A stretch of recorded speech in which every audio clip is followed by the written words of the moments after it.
Welcome, curious minds, to the deep dive. Today we're plunging into a topic that honestly touches every single one of us, investment risk. Whether you're deep in financial markets or just figuring out your savings, this matters. We really want to unpack how understanding risk isn't just for the finance pros. It's actually crucial for anyone looking to protect and hopefully grow their money. Now, you might hear investment risk and immediately think, oh, that sounds like textbook stuff, maybe for exams like the TCT, the tax compliance professional one. But honestly, the insights we're digging into today, they go way beyond that. Our goal here is to give you a bit of a shortcut, make you feel really well informed, maybe share a surprising fact or two, and hopefully keep it interesting so you see your finances in a new light. Before we dive deeper, just a quick reminder, a lot of the insights and the actionable knowledge we're about to explore, they're largely drawn from the incredibly clear and comprehensive materials provided by Farhat lectures. All the content, examples, explanations, it's all derived from the comprehensive accounting resources over at farhatlectures.com. So whether you're an accounting student, maybe you're studying for the CPA exam, or even a seasoned professional, definitely check out the website. They got additional practice questions, video lectures, detailed support, all to help reinforce what we talk about today. And a special thanks to Professor Farhat for making this really valuable material available to us. Okay, so let's start right at the beginning. When we just say risk, fundamentally, what are we actually talking about? What are we trying to dodge? Well, at its core, risk is basically that that possibility of something going wrong, right? A threat that could stop you from reaching your goals. And when you apply that to investing, it gets pretty stark. It's the risk of losing money. Plain and simple. Imagine you put, say, $5,000 into something. Yeah. You're hopeful. Then you look later and it's only worth $2,000. Coach. Exactly. That $3,000 gap.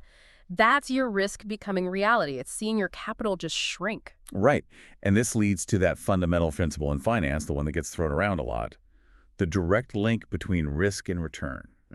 That's where it gets really interesting, I think. It really does. And what often gets missed is that it's a trade-off, If you take practically zero risk, like stepping cash under your pillow, guess what? Your return is zero. Makes sense. Safe, but not growing. Precisely. And inflation's eating away at it silently. Now, move up slightly, maybe a bank savings account. Low risk, sure, but you might get, 1%, a tiny return. But then you venture into things with higher risk, like stocks. That's where you get the potential for much higher returns. Potential being the key word there. Absolutely key, because that potential cuts both ways. More potential reward means more potential for, significant loss. It's not just about what you could make, but also understanding what you might lose. And this is important for you, listening in, especially if you're maybe a CPA or in a related field, even if you're not giving direct investment advice. Understanding these risks, being able to talk about them, it's vital for good financial planning. It's about making sure clients or even yourself know what they're getting into, not just chasing returns blindly. That's a really solid point. Yeah. So investment risk isn't just one big scary thing. We can actually break it down into two main types, non-systematic and systematic risk. Let's tackle the first one.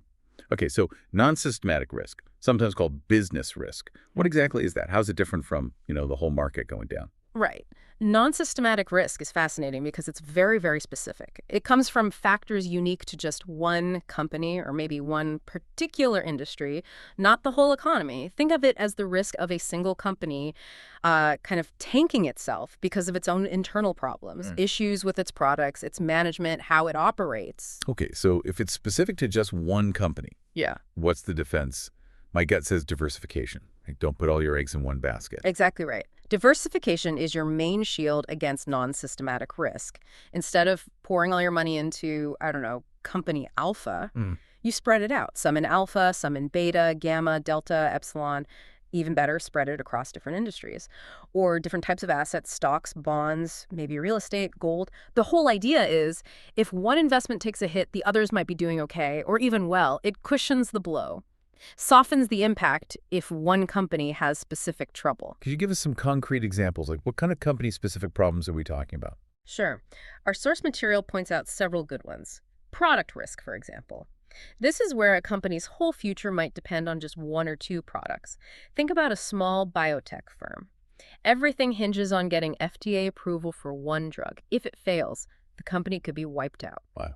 High stakes. Very. Contrast that with a giant like Johnson & Johnson. They have medical devices, drugs, consumer goods, a huge portfolio. If one product fails, it's a setback, sure, but it doesn't sink the whole company. Then there's competitive risk. A new competitor comes along with a better product or maybe lower prices and suddenly drives another company down, maybe even out of business. Yeah, we see that happen. We do. Also, default risk. This is crucial for bondholders. It's the risk that the company you lent money to simply can't pay you back your interest or the original amount. And management risk. What if a key leader leaves? Imagine Elon Musk leaving Tesla suddenly. Yeah. Or what if management makes a terrible strategic decision, like killing off a popular product line? That can really hurt a company. Beyond those, you've got supply chain risk, can't get raw materials. Reputational risk, think about a big data breach, losing customer trust. And even legal risk, getting hit with major lawsuits. All of these are pretty specific to the company itself, and that's why diversification helps manage them. That makes total sense. So non-systematic is about the individual players. But what if the whole game gets rained out? That leads us to the other category, systematic risk. This sounds bigger. So if diversification doesn't save you here, what is systematic risk and what does it mean for your investments when it hits? Yeah, systematic risk is the big one, the one that feels unavoidable sometimes. It affects the entire market, the whole economy. The classic example, the one everyone remembers, is the 2007-2008 financial crisis, the housing crisis. Back then, pretty much everything went down. Stocks, real estate, bonds to some extent. Right. It didn't seem to matter what industry you were in. Exactly. Tech, real estate, electronics, consumer goods, almost everything got pulled down together. That's systematic risk. It's market-wide, economy-wide, and unlike non-systematic risk, you can't just diversify it away by holding different stocks. When the whole tide goes out, well, it affects almost every boat. So if diversification doesn't work, Yeah. how do you even deal with that? It sounds much harder to manage. It is much, much harder. There are sophisticated strategies, things like using derivatives, complex financial contracts used for hedging, or even short selling. Short selling, that's betting on things going down. Right? Basically, yes. You borrow shares, sell them high, hoping to buy them back lower later to return them. You could short sell a broad market index like the S&P 500, or maybe an ETF like QQQ that tracks the NASDAQ. The idea is if the whole market falls, your short positions could potentially make money, offsetting some losses in your regular investments. But these are complex and risky strategies themselves. Okay, so these are the big unavoidable waves. What kind of things actually cause this systematic risk? What are the triggers? Well, the sources point to several major drivers. Political risk is a big one. Think about major changes in government policy, new tax laws, sweeping regulations that affect whole industries, or even political instability like civil unrest or wars. These things can really shake entire economies. Right, things that are way beyond any single company's control. Totally. Then there's just market risk. Yeah. This is the general risk that investments decline because of broad economic trends, like a major stock market crash where fear takes over and people just sell everything. It hits almost all stocks. Currency risk is another. If you invest in companies that make a lot of sales overseas and the currency in that foreign country tanks, say billions in Russian rubles suddenly become worth only a few million US dollars when translated back, that severely hits the company's reported earnings. Yeah, that makes sense. We also have inflation risk or purchasing power risk. This is the sneaky one where inflation just eats away at the real value of your returns. $1 million today buys less than it did last year. And sociopolitical or geopolitical risk. Think big events, major social unrest, geopolitical tensions that don't just affect one place, but ripple through global markets and change how investors feel everywhere. Okay. And finally, liquidity risk. This is the risk you can't sell your investments quickly without taking a big price cut because there just aren't enough buyers. We saw this big time in 2007-2008. Even good assets couldn't find buyers at reasonable prices, causing prices to plummet further. It's a market freeze-up. Wow, okay, so those are the big forces. Now let's shift gears slightly to the actual tools we use for investing. The sources talk a lot about the two main ones, stocks and bonds. Can you break down the core differences for us? Absolutely. Let's start with stocks. These are equity securities. When you buy a stock, you're buying ownership, a small piece of the company. Right, you own part of the business. Exactly, and that gives you a claim on their earnings. The stock's value can go up or down, sometimes dramatically, based on the company's performance, its industry, what the market thinks.